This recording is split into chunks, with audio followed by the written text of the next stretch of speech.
Hingga 30 Juni, kasus aktif COVID-19 di Kota Tanjung Pinang mencapai 118 orang. Polisi mengungkap tindak kejahatan pembalakan dan penambangan pasir ilegal yang akan diselundupkan ke negara Malaysia melalui perairan Kepulauan Riau. Majelis Ulama menyebut game online Hicks Domino judi. Halo pemirsa, kita berjumpa dalam program U-News. Program ini memberikan informasi yang bermakna kepada Anda mengenai sejumlah peristiwa menarik di tanah air. Bersama saya, Fahrian Bahri, inilah U-News selengkapnya. Pemirsa, polisi mengungkap tindak kejahatan pembalakan dan penambangan pasir ilegal yang akan diselundupkan ke negara Malaysia melalui perairan Kepulauan Riau.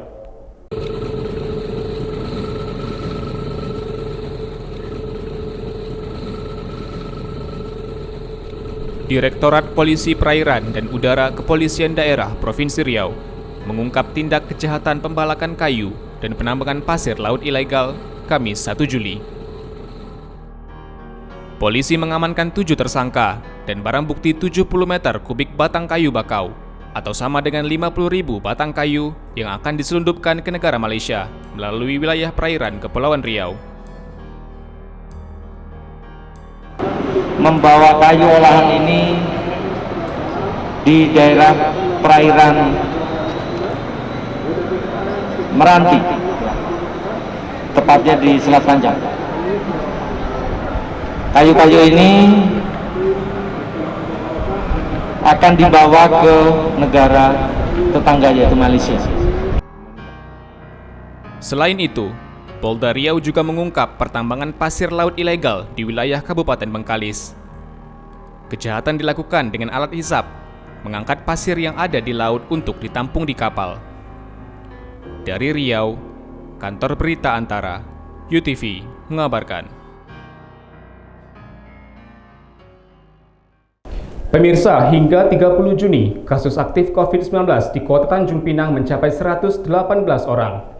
Tingginya warga yang terkonfirmasi positif COVID ini membuat pemerintah kota memperbesar kapasitas rumah sakit yang diprioritaskan untuk warga yang terpapar COVID-19. Jumlah pasien COVID-19 di Tanjung Pinang meningkat. Gugus Tugas COVID-19 mendata hingga 31 Juni terdata 118 kasus aktif COVID-19. Pemerintah Provinsi Kepulauan Riau mengeluarkan surat edaran memperbesar kapasitas rumah sakit untuk pasien COVID-19 menjadi 40% di seluruh daerah kabupaten kota. Pemerintah Kota Tanjung Pinang telah menambah kapasitas ruang khusus pasien COVID-19 di rumah sakit umum daerah setempat. Karena kan memang diprediksi puncaknya itu di bulan Juli ini, di Juni akhir, ini kemungkinan besar itu akan melandai mudah-mudahan minggu pertama, minggu kedua Juli. Ini memang disebabkan karena adanya waktu libur hari raya kemarin kan memang sudah diprediksi itu akan terjadi. Nah ini ternyata tidak jauh meleset apa yang diprediksi. Ya. Kan satu edukasi bahwa potensi yang berkerumun itu hari ini sudah tinggi sekali resikonya. Bisa bayangkan ada satu kedai kopi yang hanya pengunjungnya 15 yang kami rapid, 1 yang positif. Kunjungan kemarin di warnet 21 orang yang dites, 3 yang positif. Dinas Kesehatan di Tanjung Pinang menyatakan, seiring penambahan ruang penanganan dan lokasi isolasi pasien COVID-19, diperlukan dukungan tambahan tenaga kesehatan. Kan baru 30% kan, jadi sekarang ditingkatkan menjadi 40% kan untuk diutamakan untuk perawatan COVID dulu. Tapi itu tentu saja mungkin juga membutuhkan support SDM juga ya, karena kan untuk yang menangani COVID itu kan mesti orangnya yang harus ya sehatnya juga, fitnya juga harus terjaga ya, karena kan dia pakai APD 24 jam ya. Selain menambah kapasitas ruang isolasi di rumah sakit, pemerintah Kota Tanjung Pinang menjadikan sekolah sebagai salah satu ruang isolasi karantina terpadu pasien COVID-19 di daerah itu. Dari Tanjung Pinang, Kepulauan Riau, Engesti Pedro, UTV mengabarkan. Pemirsa, agenda seleksi tim nasional sepak bola usia 16 dan 19 tahun berlangsung di Stadion Sepak Bola Sri Tribuana, Dompak, Tanjung Pinang, Rabu 30 Juni. Puluhan anak dari berbagai kabupaten dan kota di Kepri mengikuti proses penyeleksian ini. Sebanyak 80 anak dari kabupaten dan kota provinsi di Kepri mengikuti proses seleksi Timnas U16 dan 19 tahun. Asprof PSSI Provinsi Kepri, Maifrizon menjelaskan, dari 80 peserta, 40 orang anak mengikuti Timnas usia 16 tahun, dan 40 orang lainnya untuk Timnas kategori usia 19 tahun. Peserta yang seleksi kali ini adalah peserta yang berasal dari 7 kabupaten kota yang kita surati beberapa bulan yang lalu untuk mereka mempersiapkan anak-anak mereka yang akan dikirim ke sini untuk diseleksi. Nanti akan diseleksi langsung oleh coach dari PSSI Pusat. Ada saudara Firmansyah selaku asisten pelatih nasional U16 dan saudara Alek selaku pelatih fisik U19. Peserta seleksi di Stadion Sepak Bola Sri Tribuana Dompa ini akan berjuang agar terpilih sebagai peserta seleksi di Jakarta yang akan berlangsung pada 4 Juli 2021 mendatang. Diterangkan Maifrizon, tidak ada batasan jumlah peserta yang lulus seleksi kali ini. Jika seluruh peserta seleksi dinilai sesuai kriteria, maka tidak menutup kemungkinan seluruh peserta akan diboyong untuk seleksi di Jakarta, sehingga diharapkan memperbesar kemungkinan putra daerah Kepri bakal terpilih menjadi pemain Timnas Indonesia. Pelatih Pusat Pendidikan dan Latihan Pelajar Kepri, Sabto mengungkapkan keyakinannya akan hal itu. Intinya anak-anak ini sebenarnya secara ini sudah siap karena setiap hari mereka latihan. Nah, insya Allah lah mereka ini. Tapi walaupun begitu, kemarin kan kita kirimkan anak ini seleksi U19 di Bangka. Kita kirimkan, alhamdulillah ada 2 orang yang akan dipanggil tim nasional di Jakarta. Masih mengikuti seleksi lagi, termasuk tadi Ramadan Badri sama Rapli Ramadan. Sementara itu, salah seorang peserta seleksi Timnas U19 mengaku telah mempersiapkan diri sejak beberapa bulan yang lalu. Bangga bisa ikut seleksi tingkat provinsinya. 1 minggu ini latihan fisik terus. Latihan fisik sama kekuatan tubuh, latihan strength. Harapannya semoga bisa membahagiakan kedua orang tua, orang-orang terdekat. Dari Tanjung Pinang, Kepulauan Riau, Muhammad Khairuddin, UTV mengabarkan. Polisi Turki menangkap 47 pelaku di balik upaya kudeta Turki per tahun 2016. 47 pelaku merupakan tentara aktif yang terjaring operasi secara bersamaan belum lama ini. 47 tersangka atas dugaan keterkaitan di balik upaya kudeta Turki pada tahun 2016 ditangkap kepolisian Turki. Kejaksaan Turki di Istanbul mengeluarkan perintah untuk menahan para tersangka dalam struktur jaringan ketentaraan Turki. Polisi mengamankan 47 tersangka dalam operasi bersamaan di 24 provinsi. Kantor berita setempat mengabarkan, mereka yang menjadi target operasi tersebut termasuk tentara aktif yang diduga memiliki hubungan dengan jaringan pimpinan Turki yang berbasis di Amerika Serikat, Gulen. Pemerintah Turki menuding Gulen yang mendalangi kudeta pada Juni 2016 dan menewaskan 250 orang. Dari Turki, Kantor Berita Antara, UTV mengabarkan.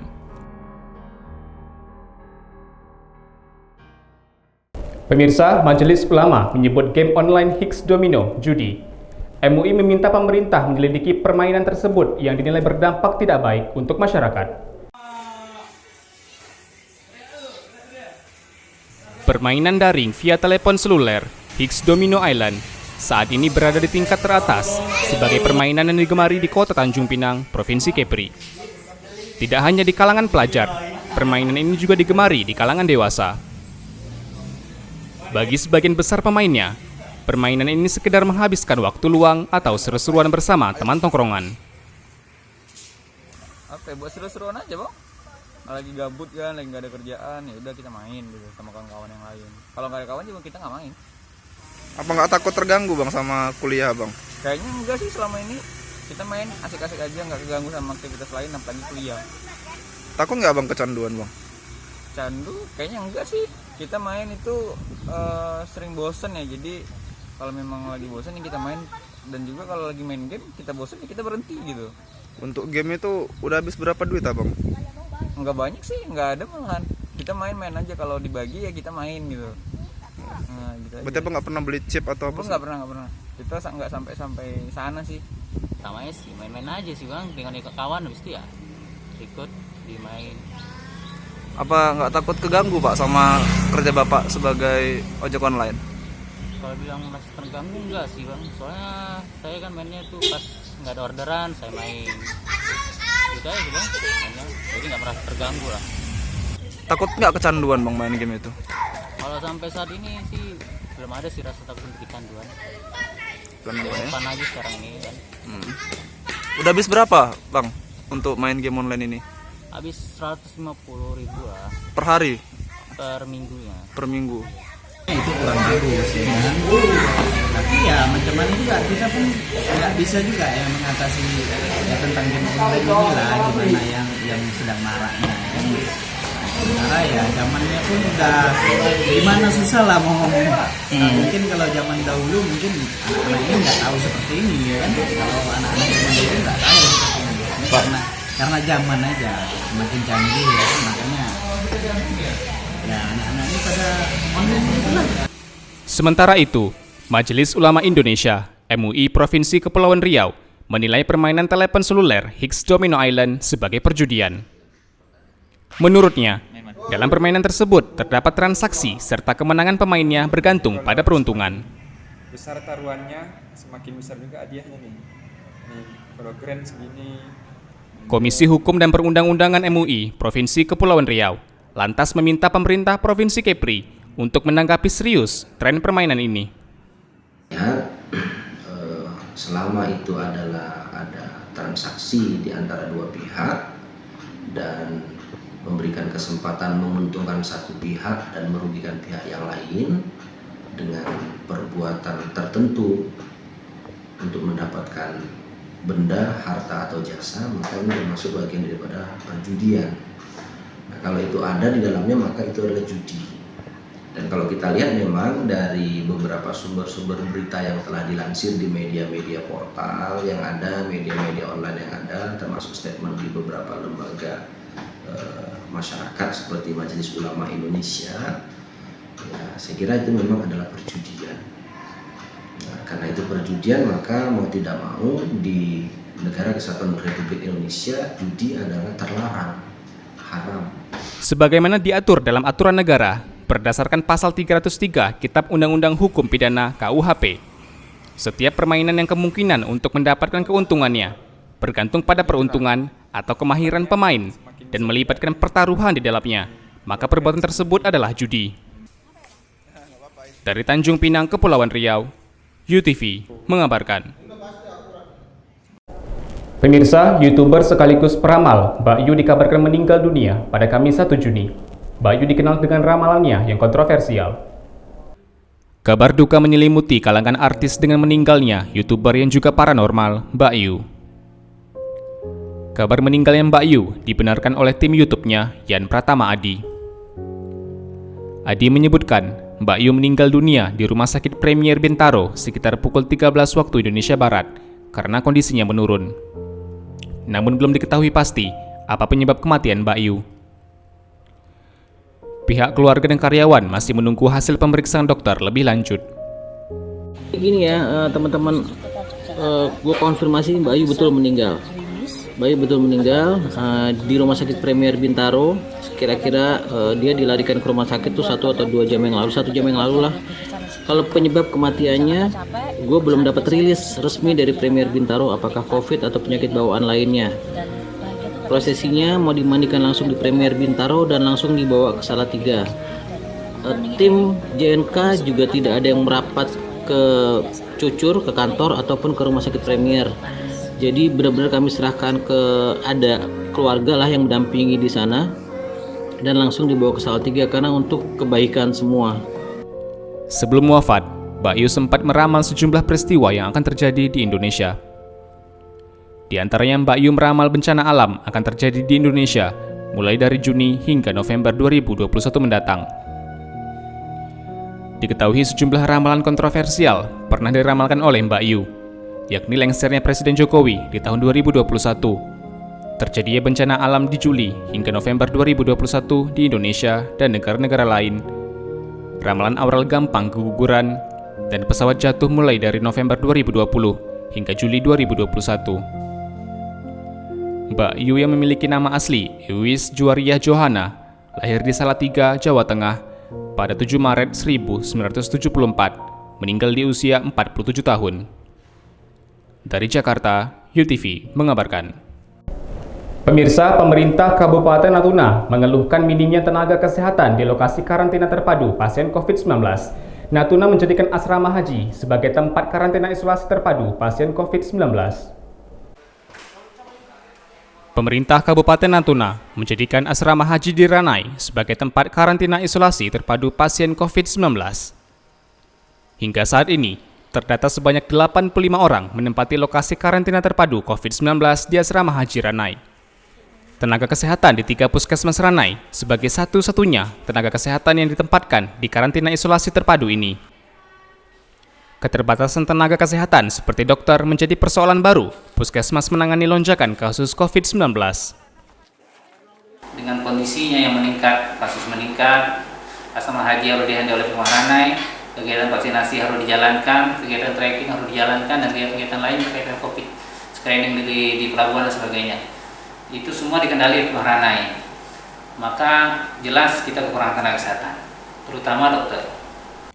Dia mengatakan, dalam sehari dibutuhkan 3 dokter untuk merawat pasien COVID-19 di lokasi karantina terpadu asrama haji Ranai.